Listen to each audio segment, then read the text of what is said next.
This video is sponsored by BuyMode mobile app. இந்த mobile ஆப்பை நீங்கள் டவுன்லோட் பண்ணி வச்சுக்கிட்டிங்கன்னா உங்கள் வீட்டுக்கு தேவையான எல்லா பொருட்களுமே வாங்கிக்கலாம். க்ராசரிஸ்லேருந்து டெக்கரேட்டிவ் ஐட்டம்ஸ் வரைக்கும் வாங்கிக்கலாம்.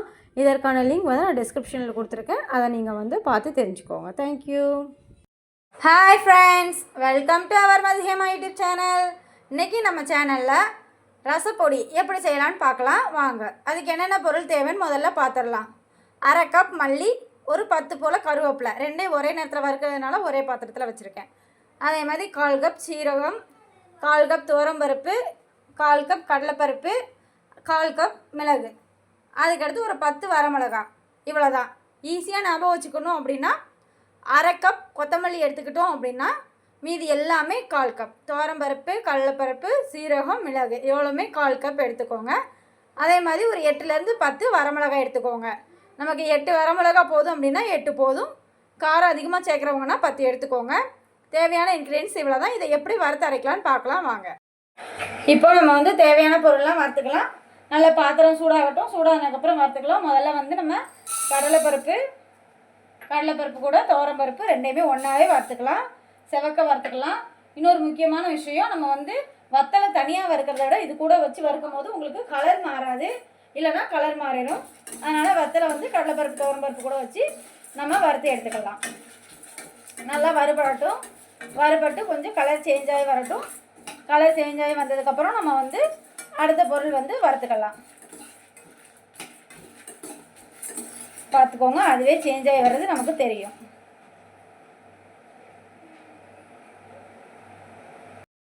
இப்போ பாருங்கள், நமக்கு வந்து கலர் வந்து நல்லா சேஞ்ச் ஆகி வர ஆரம்பிச்சிருச்சு. இந்த நேரத்தில் நம்ம எடுத்து வச்சுக்கலாம். இதுக்கு அடுத்த ஸ்டேஜ் வந்து கருகிரும். கருகாமல் நம்ம இப்போ இதை வந்து எடுத்து ஒரு பாத்திரத்துக்கு மாற்றி வச்சுக்கலாம். நெக்ஸ்ட்டு நம்ம வந்து மிளகு போட்டுக்கலாம். இப்போ மிளகு வறுத்துக்கலாம்.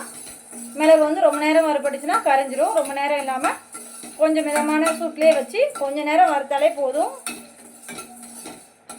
கொஞ்சம் வறுபட்டதுமே நம்ம வந்து இதை வேறு பாத்திரத்துக்கு மாற்றி வச்சுக்கலாம். பார்த்துக்கோங்க, மிளகு நம்ம வந்து கையில் தொடும்போது சூடு ஏறணும். சூடு ஏறிடுச்சு. இப்போ வந்து அதுக்கடுத்து அது மேலேயே நம்ம வந்து சீரகம் போட்டுக்கலாம்.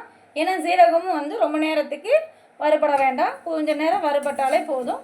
அதனால் நம்ம வந்து மிளகு வந்து ஒரு 3/4 பதம் வறுபட்டதுக்கு அப்புறமேல்ட்டு நம்ம ஜீரகம் போட்டு வறுத்து அதை ஒரு பாத்திரத்துக்கு நம்ம மாற்றி வச்சுக்கலாம். ஏன்னா பாத்திரத்தில் உள்ள சூடே வந்து நமக்கு சீரகத்துக்கு போதும். இப்போ நல்லா சூடு ஏறிட்டு இதை வந்து நம்ம இன்னொரு பாத்திரத்துக்கு நல்லா மாற்றி வச்சுக்கலாம். அடுத்து இதில் வந்து கருவேப்பிலையும் மல்லியும் சேர்த்துக்குவோம். அதுவும் நல்லா வறுபடட்டும். மல்லியும் கூட ஏன் கருவேப்பிலை போட்டோம் அப்படின்னா நமக்கு அந்த கருவேப்பிலை வந்து சுருண்டு வரும்போது மல்லியும் சேர்ந்து வந்து நமக்கு வறுபட்டுரும். அதனால தான் சேர்ந்தாப்போ போட்டுக்கிட்டால் ஒரு 10 கருவேப்பிலை போட்டாலே போதும், ஒரு ஃப்ளேவருக்காக மட்டும்தான்.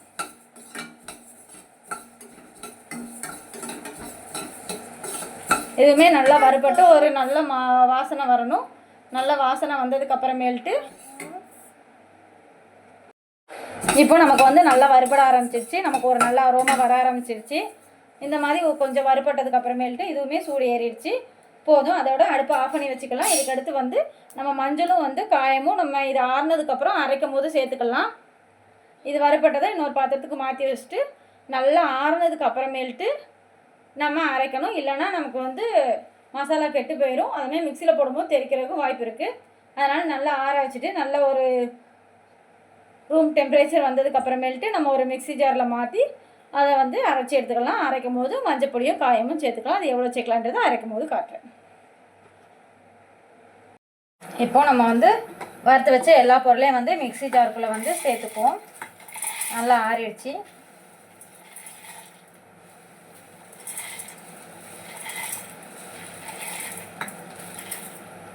சேர்த்துட்டு இப்போ நம்ம வந்து இந்த அளவுக்கு அரைச்சதுக்கு அப்புறமேல்ட்டு ஒரு ஸ்பூன் காயப்பொடி போட்டுக்குவோம். ஒரு ஸ்பூன் காயப்பொடி, அதுக்கப்புறமேல்ட்டு ஒரு ஸ்பூன் மஞ்சப்பொடி, அவ்வளோமே போட்டுக்குவோம். ஓகேவா? இந்த பார்த்தீங்களா, ஒரு ஸ்பூன் காயப்பொடி போட்டோம். அதே மாதிரி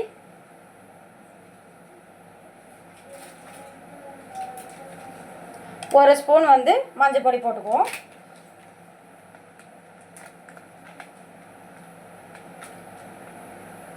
போட்டுட்டோம். அவ்வளோதான். இதை நம்ம நல்லா அரைச்சி எடுத்துகிட்டு ஒரு நல்லா ஏர்டைட் கண்டெய்னரில் மாற்றி வச்சுக்கலாம். வச்சுட்டு நல்லா ஒரு இதில் போட்டு ஆற வச்சுட்டு ஆறினதுக்கப்புறம் ஒரு ஏர்டைட் கண்டெய்னரில் மாற்றி வச்சுக்கலாம்.